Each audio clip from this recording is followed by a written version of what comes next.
an original. From Story Studio Network.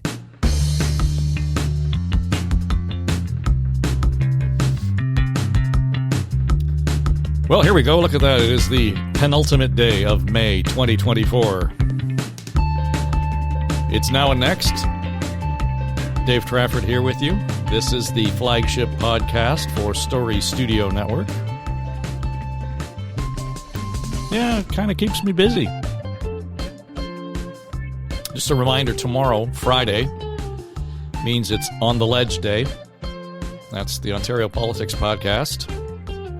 We sit in with co-hosts Keith Leslie and John Wright, and we'll kick around whatever's been kicked down the road by the province. Last week we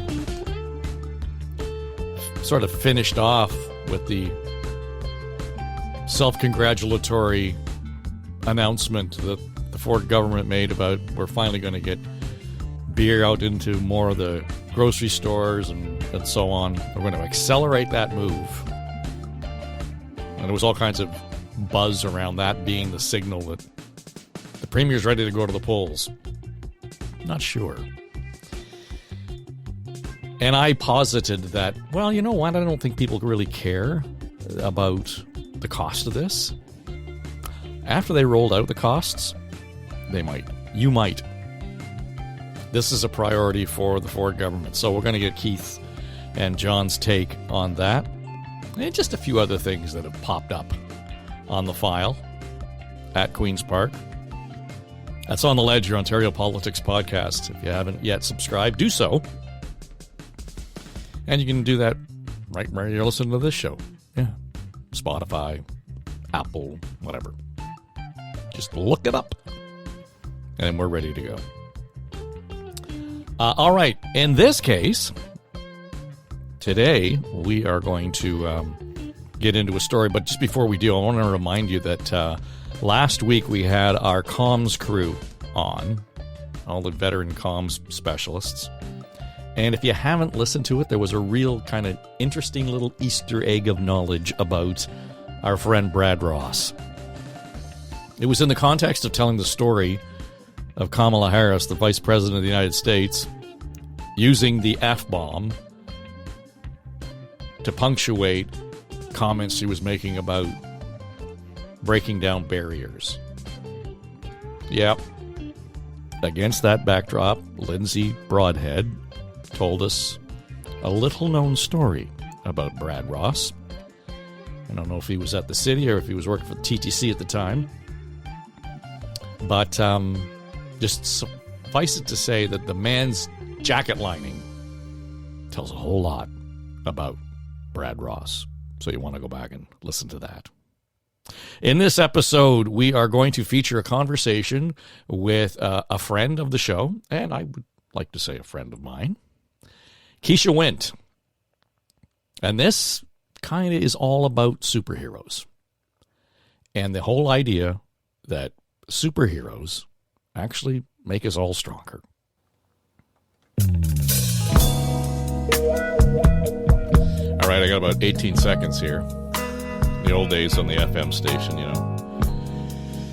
Dark studio, and you'd be playing the music, talking over the intro, giving you the time and the temps, and hoping to hit the vocal. Oh, that wasn't bad. You keep coming round my way.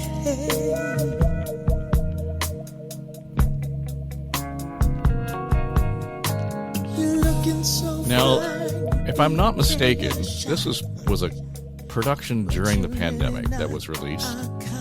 And I know I talked to Quisha Wint about it at the time.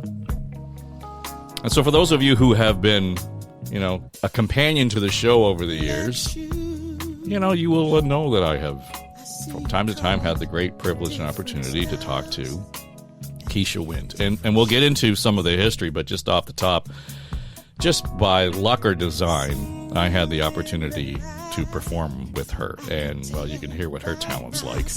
You never were about the fight. So she put a little water in her wine and allowed me to be part of the effort. In fact, she actually made my music stand-ups, which is just phenomenal. So we know her, and you look at her bio, and she has gone from being a Canadian Idol contestant to choir master, and just an incredible power in her own community, her faith community, and the music community. She's a member of the board at Hughes Room Live. Got to cheer for that, and I think it's so appropriate that Quisha, you are part of that endeavor to revive Hughes Room Live and live music in the city. And the beauty of it is the home of Hughes Room Live is a church. So it's all come together for you. Oh, yeah. It's wonderful. Right. So, and I do want to talk about those things, but, and I had meant to reach out about a week or so more ago, but all of a sudden, a lot of activity on your Instagram feed, and it really caught my attention. And you know what it's like when you watch, the Instagram feed flies by and the social media, this and that and the other thing.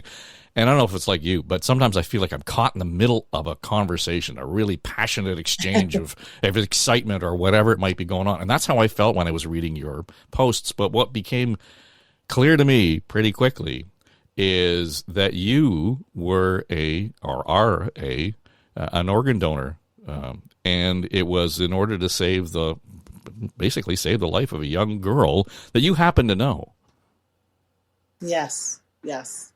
I had not told a lot of people because it was something I was still mulling over in my mind. It was still very surreal for me that it was going to happen. It was a very quick process. I found out at the end of February with my sister. One of my sisters sent out a message in one of our WhatsApp groups saying that Jada is in need of a living liver donor, and they're looking for O blood type. I saw the message flash on my screen, and I said, oh my gosh. And I said, I need the paperwork. There was no hesitation. I got the paperwork. And this was to fill out the forms to be vetted to make sure you qualified, right? Yeah. Correct. About 9 pages, a lot of interesting questions, but you fill it out the best of your ability. And I thought, okay, there'd be some time between the time I sent it in and when they will possibly want to test me. No, less than 24 hours. I got a call from. So this is urgent. I mean, that makes the point, right? It's just not a hurry Absolutely. up and wait. We got to do this now. Yep. They did not hold back. They just said, listen, are you available to come in this week to do some testing? And I said, sure. So that was a Tuesday morning they called. Thursday, I was at Toronto Gen doing ECG test, blood work, CT scan. Then I had to head back downtown later that evening to go to Princess Margaret and do the MRI. It was just all coming, like all at once. Real flood, eh? Yeah. Yeah. And then all of a sudden you're in a bunch of virtual meetings with the health team, nurses, psychiatrists. This all took about 3 weeks. The last week, this is when the entire team comes together. They look at all the images, everything, and then they make a decision. Well, Toronto General Hospital, you have a portal that you can access and you can read all your results. So there's access right away. So I saw when they said, we want your left lobe. Right. You don't hear that often. No, we're not talking about your ear here. Right. No, not my ears. They're saying, we want your left lobe. It's good. It's a nice size. And so when they finally called me and said, yes, we want to go forward, I said, okay, let's do it. They said out of all the people who submit themselves in as donors, only a third are eligible, which showed me and told me that the chances of Jada, the recipient, in getting a liver like this is slim to none. This is her moonshot, right? That's right. And I could not live with myself if I said no. And that's the thing. They do tell you, they say, you can back out of this at any given time. We'll tell the donor some story. And I just I'm like, no, I don't want you to lie. Right? If I didn't want to do it, I would say I don't want to do it. And because I do know the donor and the family, I would tell them. Even the family was saying, Quisha, no pressure, please. You don't need to do this. But I felt compelled. I said, no, I am going to do this. It is scary. They tell you about the 1% chance of you dying. You don't know what the outcome is going to be. When I spoke to the surgeon, I even said, I'm a vocalist. I know you put a tube down the throat during the surgery, so can I please get a smaller tube? Right. Yeah. This is your life. I have sciatica issues. Yeah, I have sciatica issues. Can you put a pillow under my knees during surgery? It's acting, it's too funny. I could call it my diva mode. And they said, no problem, but I had a peace about it, giving Jada this liver right up until I walked into the OR. Like, I was good. When they transferred me over from one gurney onto the gurney into surgery, we even had a little joke about that. Because I looked at the bed and I said, that bed can't fit my butt. You guys need a bigger bed. And the whole surgical team starts laughing. And literally within 5 seconds, I'm going to be under, and that's just how good I felt. So no Gethsemane for you. No second thought here. No second thought. And when I woke up out of surgery, the first thing I said was water. I just need water. I felt very dehydrated. I did very well, apparently, on the Saturday. So the surgery was on Thursday. Saturday, the pain medication doctor came in. And he said, you've barely used any pain medication. See, we have one of those devices where you press the button, It goes right into your IV. I think I used about 3.2 milliliters between Thursday and Saturday. So he says, we're taking you off this.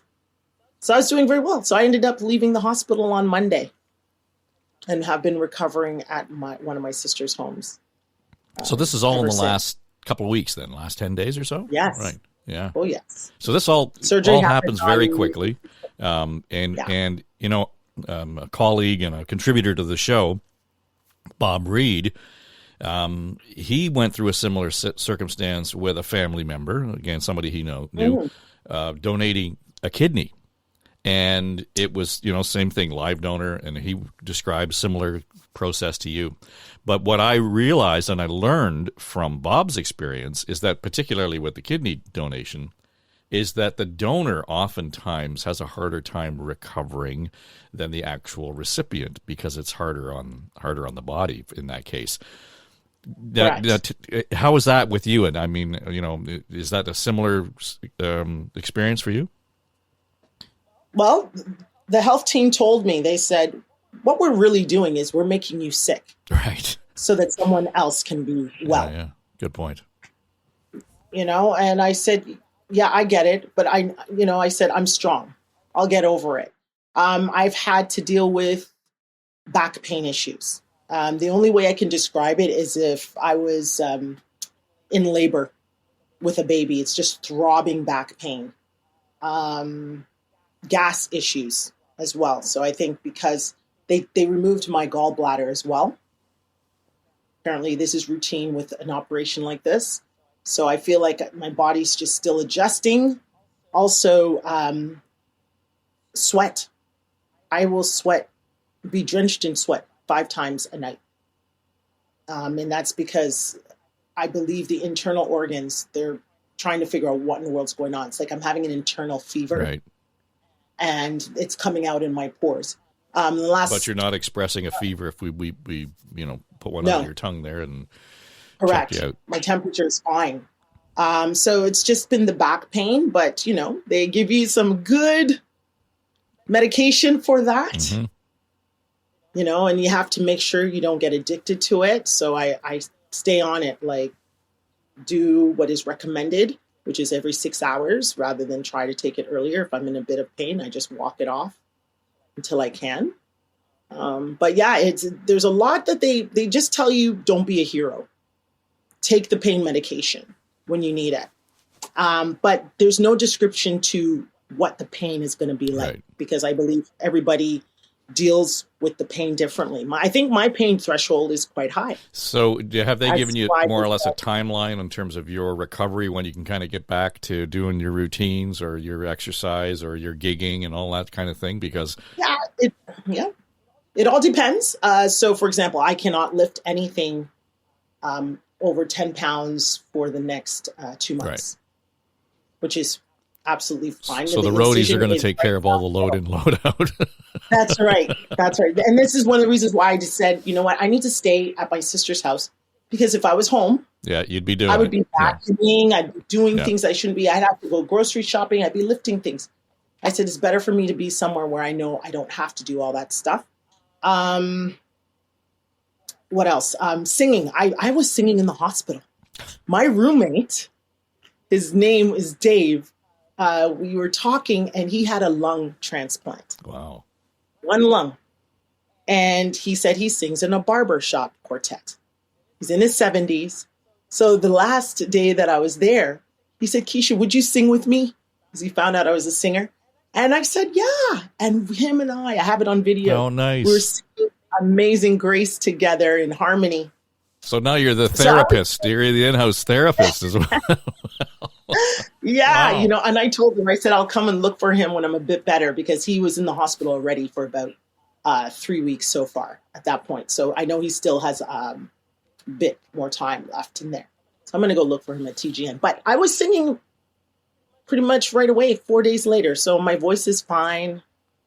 Everything is good. So in terms of singing, I probably will be back singing next month, because I'm a part of The Journey, which is with the whole Daniel Spectrum building Regent Park musical. So, which is happening at Coroner Hall on June 20th and 21st. That's a nice barn to sing in. Yeah. Yeah. So I'll be singing Jackie Richardson. Oh, right on. Gavin Hope. So, yeah, I'll be fine. Okay, and the other side of the equation is Jada now recovering. She's in the good hands of the folks at Sick Kids Hospital. Yes. They, again, there are no absolutes in any of that, so I imagine they're watching her closely. Very, very much so. Her mom and her father and brother are constantly down there. Lots of family are down there. So we just, we continue to pray for her. That's one of the questions they ask you is, things could go wrong. What if the recipient doesn't survive? Right. And I had to mull that question over with the psychiatrist. And I just said,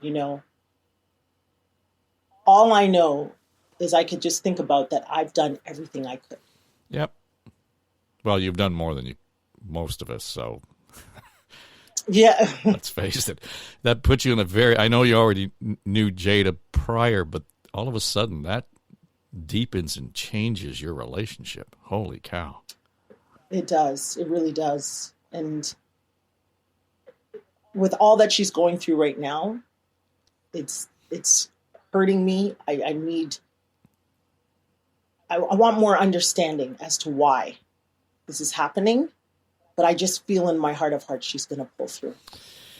Well, I know it's a challenging time, not just for her, but all of her support team around her, as you kind of stand by and you let the Sick Kids team doing their work. And do what they need to we've had experience lately with the Sick Kids crew, and how often do you hear people say we take for granted how lucky we are to have that facility within driving distance, a short commute in some cases. And in our case, it was just literally down the street from the family that needed it. So we really do take it for granted in the extraordinary work that they do. Yeah. Sick Kids is the best. I said, geez, I wish my operation happened at Sick Kids. Well, listen, if you don't mind, we'll keep an ear and an eye on what's going on, certainly with Jada, and keep us up to date on that. And, I think you're so brave on so many levels. And I say this with all due respect, and not just because of what you did for your friend and her daughter, but because you were so open about it on social media. I a lot of people wouldn't have told that story. That by you putting yourself out there to say this is what happened to her, I think you've actually affected a whole lot of awareness and thinking around how important it is to fill out those forms when given the opportunity. I hope so. It was my sister that had my phone, and she initially gave out the information because as soon as I went into, they said, we're taking you away. I said, here's my phone. So she decided to put up something on Facebook, and then also ask people to send me encouraging messages. And also she had set up a surprise GoFundMe, which was so beautiful. And so it's not until when I got, out of recovery and I was more alert, and she showed me, I cried. My plan was to tell people after the fact, but she had already. She spilled the beans. She was out in front of it on you. Yeah. And then a few days later, I was able to explain a bit more. I still don't understand how massive this is. Mm-hmm. I hear people say you're a hero and, wow, you're brave. In my mind, it's still not registering,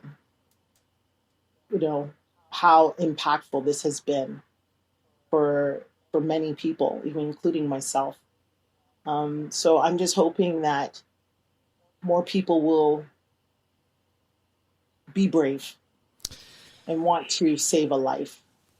Well, I think it was probably your sister posting because you were finally up walking, and she had posted on your account. Yes. And had the superhero was just the label. And my answer back was, superheroes make us all braver and make us all stronger, because, and that's my point here. I think to be that raw and emotional, and this is what I did, and this is what I went through. Mm-hmm. To be willing to share that. Now, I can see that, there was probably a sister fight after, well, you can't post that on my social media. No, not at all. Well, that's what I mean, right? That was the cool part about it. Well done. Yeah. I said, some people as you know, I am an artist. So people, artists usually just put their good side out there. They have their makeup on, they look great. All the nice photos from a professional photographer. But I feel it's important to show the real side, who I am as an individual.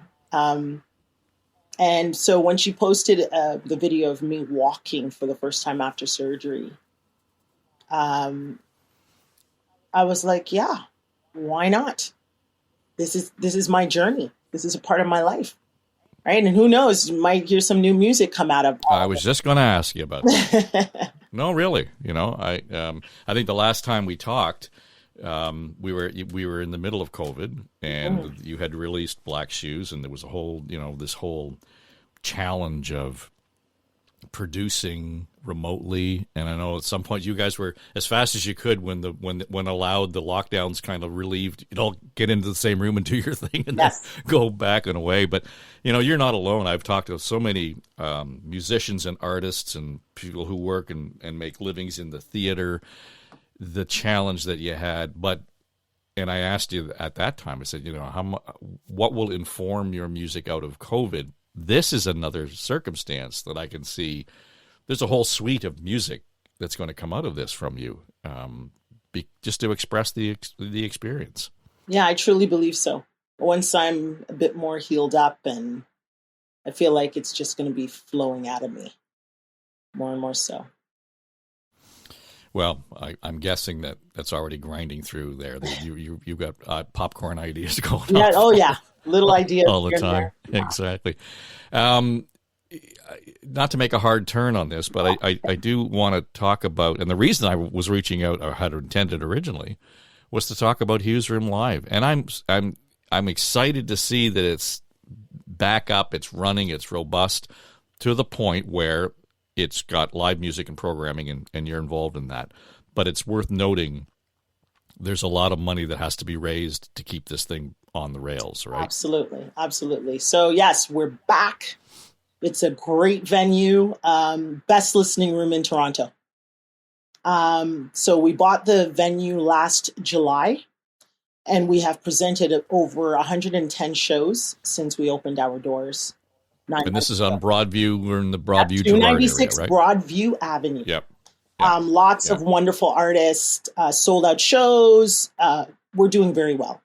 So I ask people to please come out to a show. Just go to hughesroomlive.com and you'll get some tickets. Our fundraising campaign is underway to raise $2.8 million to pay off the debt we took on for buying the building. If listeners want to invest in live music, they can go to our website, click on fundraising campaign and buy a community bond.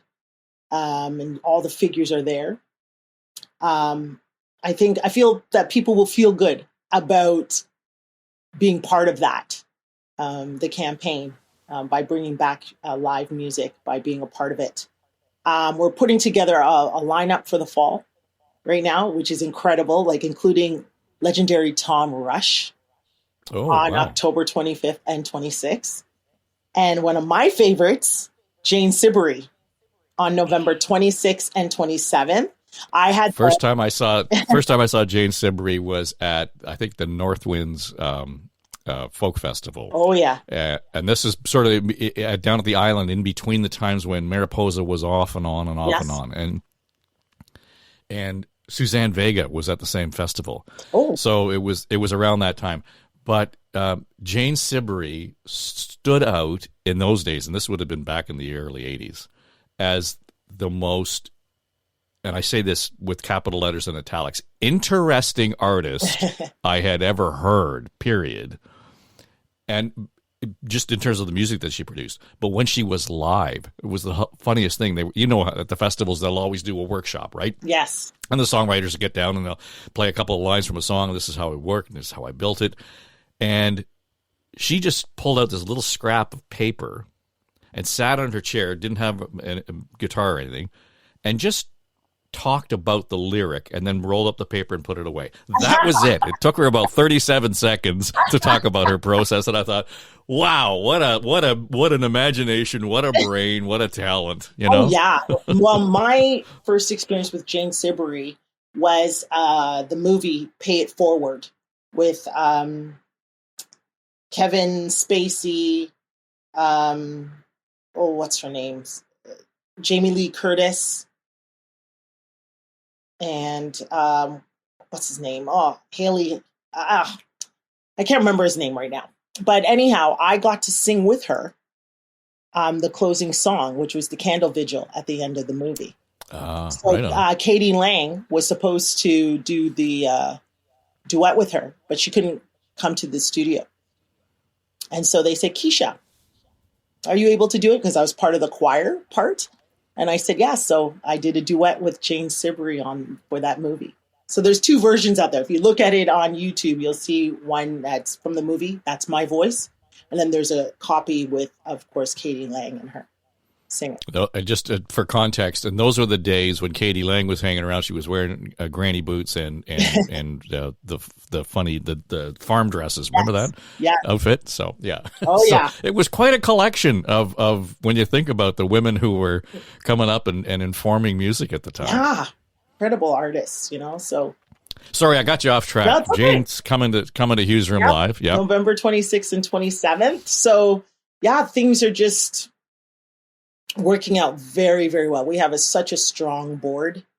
So yeah, we're looking forward to making great music here in Toronto and providing that amazing listening space for people to come. Yeah, and I think it's maybe COVID just emphasized how much we took for granted when it came to live music, right? And we've all kind of lived in our podcast world and our Spotify and Apple Music worlds, and all that is fine. And I, like you and others, had to do so many things remotely, and you do your part, I'll do my part here, and we'll put it all together, and it looks and sounds great. Yeah. But the first opportunity I had to get out and see live music. I did. And it just so happened, and here's the nice part for me. I bought tickets to see James Taylor prior to COVID. Okay. And it was going to be James Taylor and Bonnie Raitt. I mean, what, who wouldn't want to see Bonnie Raitt and James Taylor? Bonnie Raitt. COVID comes along, we regret to inform you that we have had to cancel the show, blah, blah, blah, blah, blah.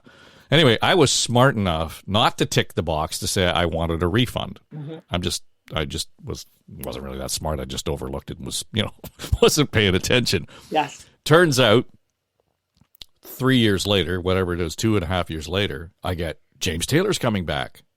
Your tickets are still good. What an excitement. Bonnie Raitt's not playing. Oh. Okay. Jackson Browne's playing. Okay. I'll take the Jackson Browne.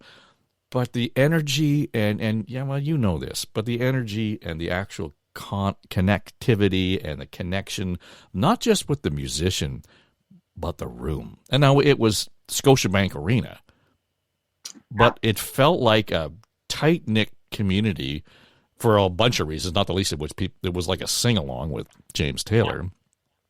But then, a few months ago, I was in Halifax visiting my daughter, Erin, and Dan, her husband, and Piper and Marigold. And Dan took us to just a bar, a place that has live music. And the guy's name was Garrett Mason. Okay. And Garrett Mason is the son of Dutch Mason. Okay. And this guy can play. I mean, Dutch Mason was a great guitar blues player. Yeah. His son, crazy player. And here he is, in a bar of, I don't know, maybe a couple hundred people. Yeah. Just blowing me away. And I could watch him on YouTube. I could listen on Spotify, but I will never be able to replicate that live event. So AI will not hurt us in that area. That's right. Correct. We need that fellowship. We need to be surrounded by each other and music. That's what life is about, is being together. So I hear what you're saying. Well, and the audience is as important in that process of expressing music as is the person who's singing or playing. Absolutely. Absolutely. Right? Yeah. Yeah. And that communal experience to me is wow. Okay, I'd forgotten that. Yeah. Something special. That's why I think a lot of artists are coming out of retirement and performing now more and more, because they miss it, but also they're not making a lot of money with how everything is going with Spotify. With streaming, for sure. And all that stuff. So I'm glad to see people are going back out and promoting live events. Yeah, and it doesn't just have to be the mega events like, Taylor Swift and Bruce Springsteen coming to town. It is the collection of talent and the concentration of talent just in this city, never mind the people who come to this city to play music, is extraordinary. Yeah. So, and it's affordable. Yes. I mean, $40, $30, depending on the show. And that's not just at Hughes Room. I mean, there's lots of places where you can go and really see and hear and experience just rich talent. Oh, yeah. I should let you know that I am on the board of the Toronto Blues Society as well. Mm-hmm. This year, I am co-producing with Massey Hall the Women's Blues Review.